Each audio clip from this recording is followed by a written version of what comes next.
Dika dan teman-temannya akan berlibur dan memutuskan akan menggunakan transportasi kereta api. Dika akan memesan tiket kereta api melalui aplikasi pemesanan tiket secara online. Saat memesan tiket online, terdapat urutan langkah yang harus dilakukan, seperti pilih kota asal dan kota tujuan. Memilih tanggal berangkat, lalu klik tombol cari, agar informasi tiket beserta harga dan waktu dapat ditampilkan. Selanjutnya memilih tiket yang paling sesuai. Jika tiket sudah dipilih, selanjutnya melakukan pengisian informasi penumpang. Kemudian melakukan pembayaran. Selesai. Jika proses pemesanan berhasil, maka Dika akan mendapatkan kode pemesanan untuk dicetak di stasiun kereta asal sesuai tiketnya. Coba perhatikan, untuk melakukan proses pemesanan ini, Dika harus melakukan serangkaian langkah-langkah dari mulai membuka aplikasi, hingga mendapatkan tiket kereta. Langkah-langkah ini Dika lakukan secara mandiri, melalui aplikasi tanpa bantuan petugas. Kenapa bisa begitu? Karena, di dalam aplikasi, terdapat program yang berisi instruksi kompleks, untuk menyelesaikan tugas manusia, misalnya untuk memesan tiket kereta api. Perlu diingat bahwa program berbeda dengan pemrograman. Lalu, apa hubungan program dengan pemrograman? Untuk memahami perbedaan dari keduanya, mari kita lihat definisinya masing-masing. Secara definisi, program adalah kumpulan instruksi atau kode, yang ditulis dalam bahasa pemrograman tertentu, untuk melakukan tugas, atau menjalankan fungsi tertentu pada komputer. Program bisa sangat sederhana, seperti program yang mencetak, "Selamat datang" di layar komputer. Atau bisa sangat kompleks, seperti perangkat lunak browser web, aplikasi pesan instan, perangkat lunak desain grafis, video editing, dan banyak lagi.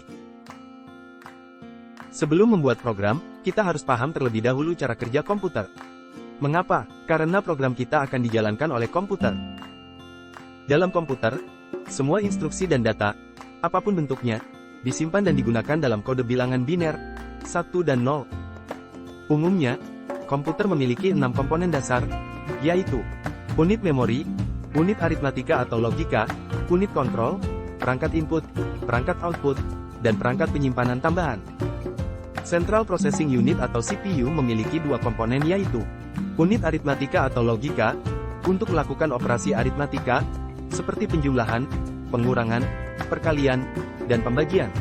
Dan operasi logika, untuk membandingkan dua nilai dengan operator logika AND, OR, atau XOR. Unit kontrol, bertugas untuk mengendalikan tindakan komponen lain, sehingga instruksi program dijalankan dalam urutan yang benar. Sedangkan unit memori komputer, berisi urutan sel atau lokasi penyimpanan data yang teratur dan sistematis. Setiap sel memori memiliki alamat yang berbeda.